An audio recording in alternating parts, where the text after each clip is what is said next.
everyone. I'm Mackayla. Welcome to the Soundtrack of Our Lives podcast. We're going to jump right in with the two hardest questions of all. Who are you and what have you been up to recently?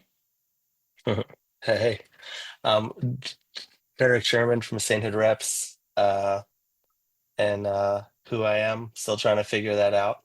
Um, but what have I been up to? Been playing a lot of music with our band. Um, we have a show coming up on October 10th in Brooklyn. So it's the first time we're really sitting down and trying to learn songs from this record we just put out. Um, so, it's like obviously we wrote them, but we didn't get a lot of time to play them together. And it's been a long time since we recorded them together in the studio. So it's just kind of been like in that world for the last few days. So just trying to figure out what the heck we all played. hmm That's what I've been What, doing. what songs are you most excited to play live? Ooh, one of my favorite tunes uh is called You Stay You. And it yeah, we're just trying to break through that one and Surfer, those two seem to like need to be handled with like kids gloves for whatever reason. Like we're like with the loud songs, uh it's kind of easier just to like lean into the loudness and just make them heavy and punch through. But with the other two that I mentioned, they kind of require like some thought to how to how to portray those live, because like it's not just as simple as like, oh, well, this is the part, this is how I played it, this is kind of what it sounded like, or whatever. That's not working, that's not translating. So we have to figure out a new expression of how to make that translate in a live setting, and that's been a challenge, but it's fun. That's cool. That sounds like it'll be really exciting to hear live. I hope so. Yeah, as long as we crack the code here, we'll see. But we got 9 more days, so I think we could do it. So, you guys, yeah, you have a new album out. New album out, LP3, first one in a long time, but um yeah, very exciting. I don't make a record every day, so we're stoked on it. It's How did, definitely a yeah. fun week. Yeah, Yeah, what kind of things are you guys doing leading up to the release? a lot of cocaine, probably. Meth, cocaine.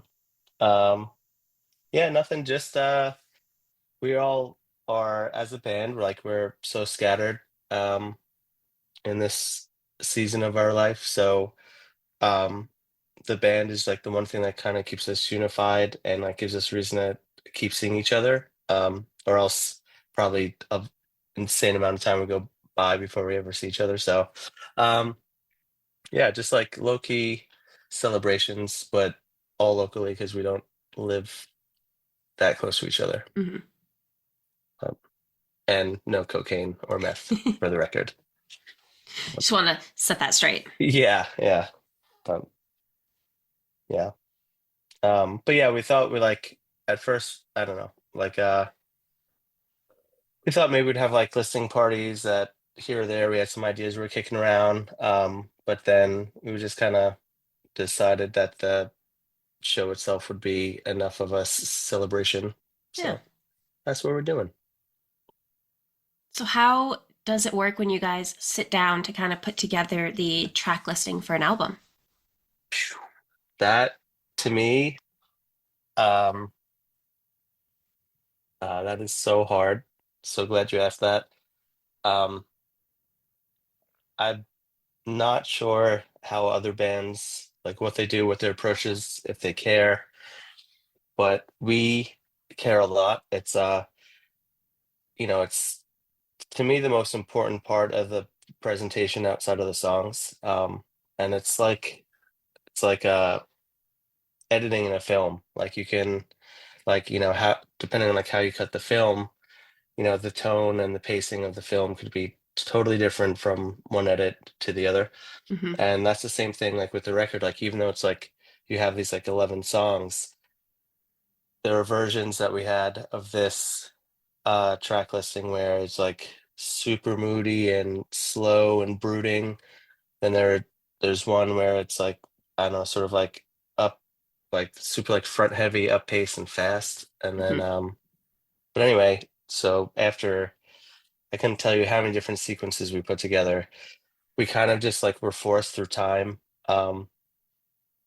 and just for the sake of sanity to like we got together and we made like a promise like that we weren't leaving. We knew we were gonna sleep over uh one of the guys' houses, but we were like, we're not leaving this weekend without the track listing. Hmm. And yeah, we just sat there for hours on end and you know, um, you know, fooled around with a few different combinations, would sit on it, go out to eat or breakfast, whatever it was, like take a hike, whatever was going on that weekend. And then yeah, like basically like the night before we were leaving, it was 3 a.m. I think I was like fading on the couch, like falling asleep, and they're like, "This is it, sure, we got it." And then like so I woke up out of slumber and then we were all like, "Yeah, this is it." So I don't know, just like when you know, I guess. But it took like probably every mathematical combination to finally figure this one out. But But you got there. um, we did. Um, it's funny. It's all subjective, and there's no right or wrong answer. But like, there's one of the first reviews of the record that came out. The criticism was the track listing, which we thought was funny, but the counterpoint is there's been a bunch of people that love the Hmm. flow of the record and have commented on that. So what are you gonna do? But Yeah. we tried our best. Hmm. I feel like nowadays, I mean, I listen to an album the correct, like how it was made, but I feel like a lot of Mm, people just go in and hit shuffle. So I feel like track listing isn't as important as it used to be. yeah, no, yeah, that's an old school approach for sure. Um, and even making an album is sort of like a lost art. It's like sort of an old school um thing that doesn't necessarily have to be a thing anymore for music.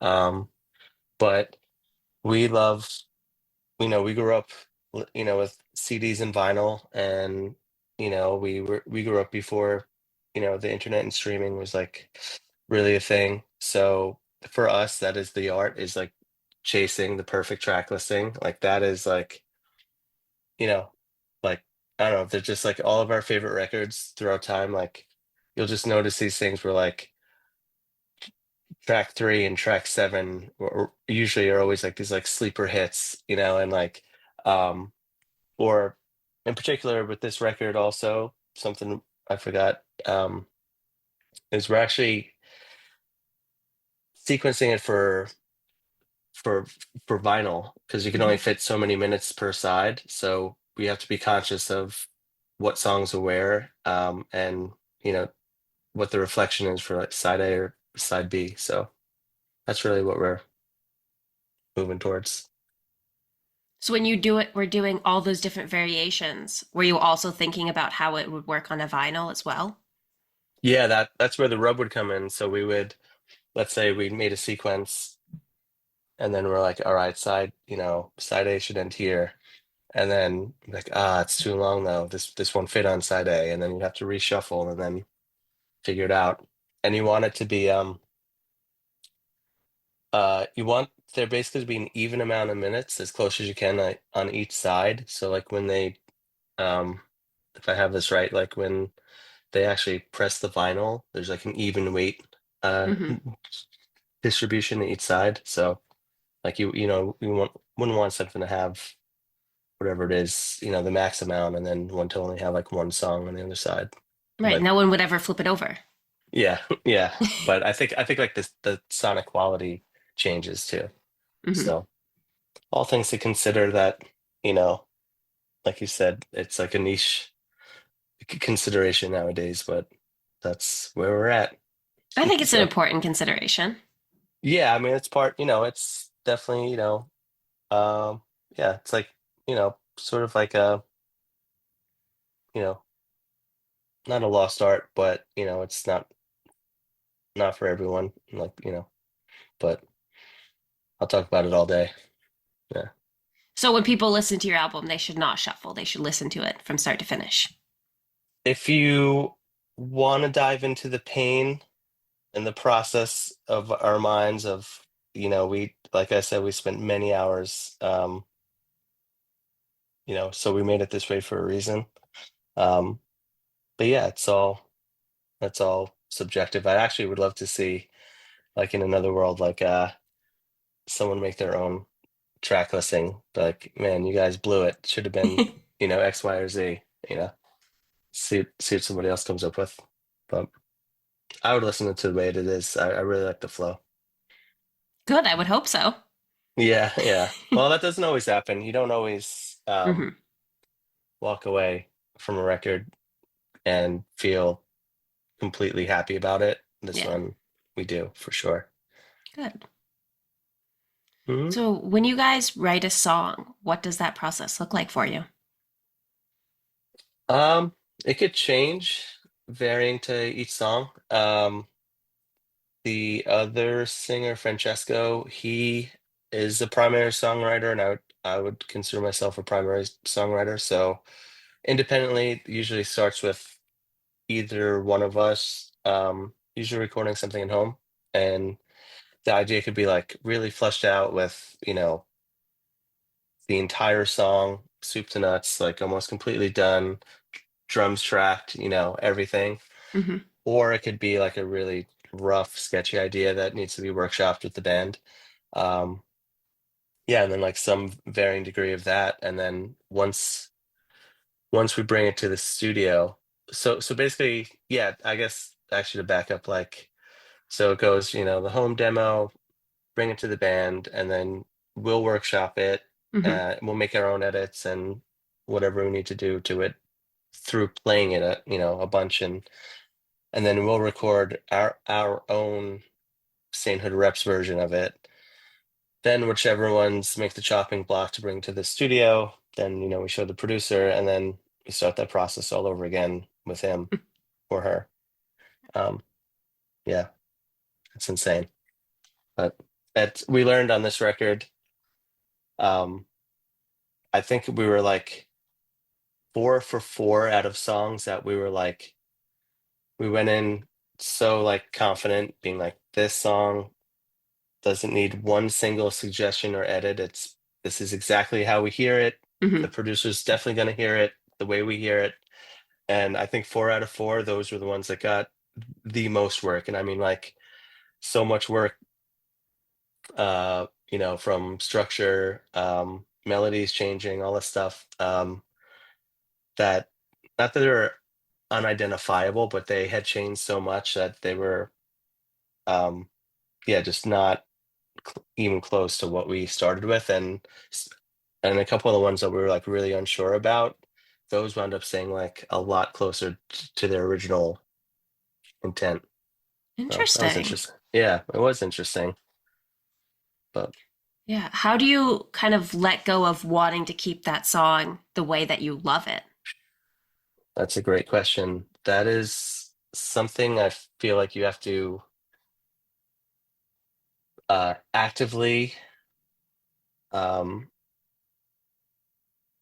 actively work on to choose to, like, you have to actively choose to let go of that, of the idea that like it's no longer yours once you bring it to a group or a focus. And like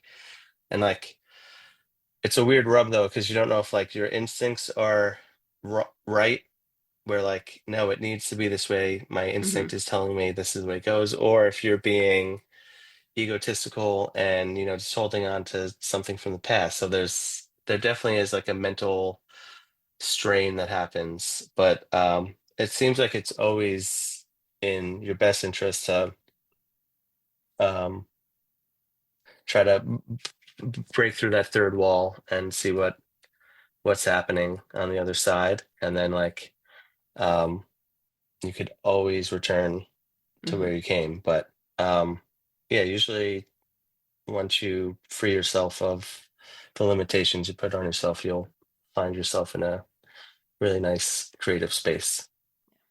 A lot easier said than done, though.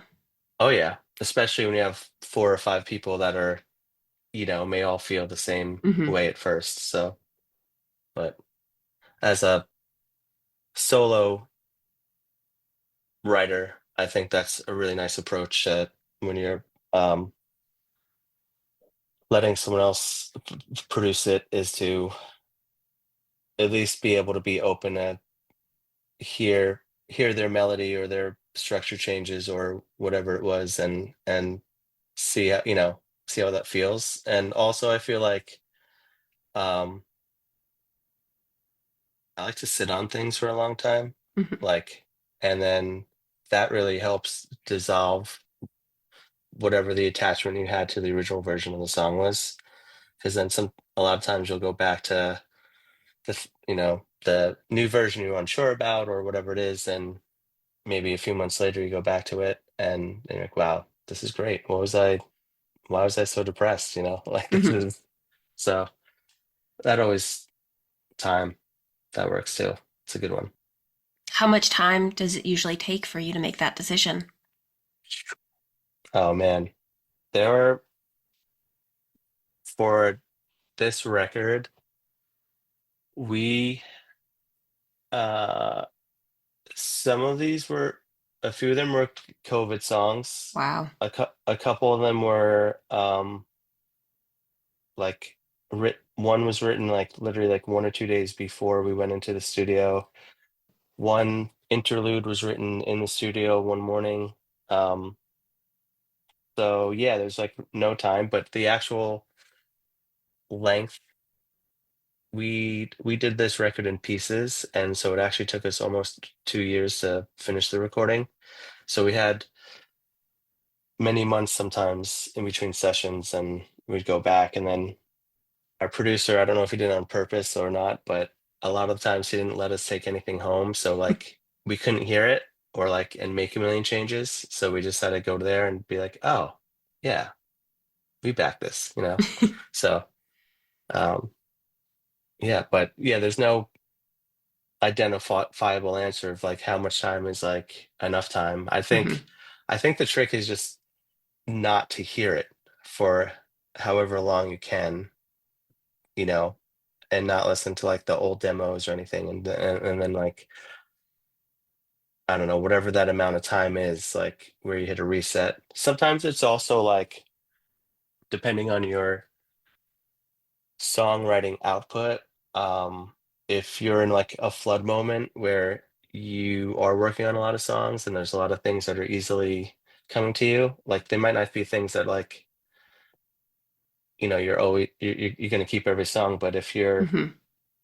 if you're in like a creative moment and things are looking good, it's easier to like let things go because you have a lot coming in. But like if Yeah. that's like if you're on the other side of that and you know you haven't written a tune in a while and things are dried up out there, and you might really ruminate on a specific version of this of the song you know Hmm. um, Yeah, that makes sense. All depends where mhm. you're at. It really does. Sometimes I've caught one producer that we used to work with, you know he would he, I think it's happened to me twice where like we showed him a song to work on, and then like in that moment in that day he's like, I'm not working on this one, it's not for me, whatever.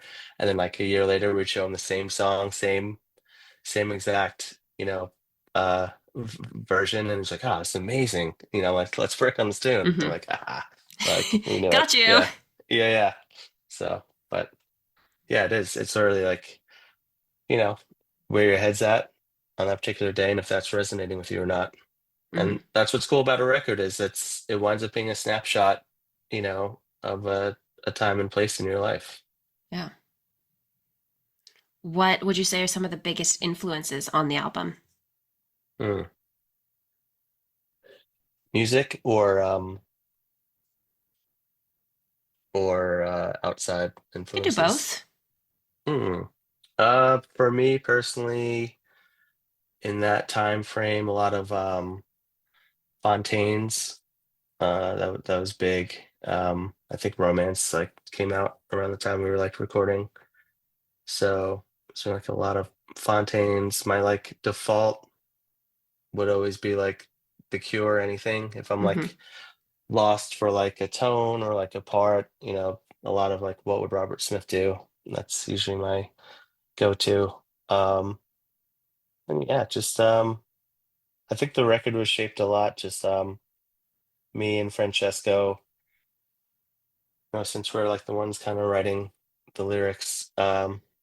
Yeah, we just I know I don't want to put, like speak for him, but Hmm. it seems like, watching him work in the past, like when he's writing his lyrics, and I feel like we both do the same thing where they're usually not singular.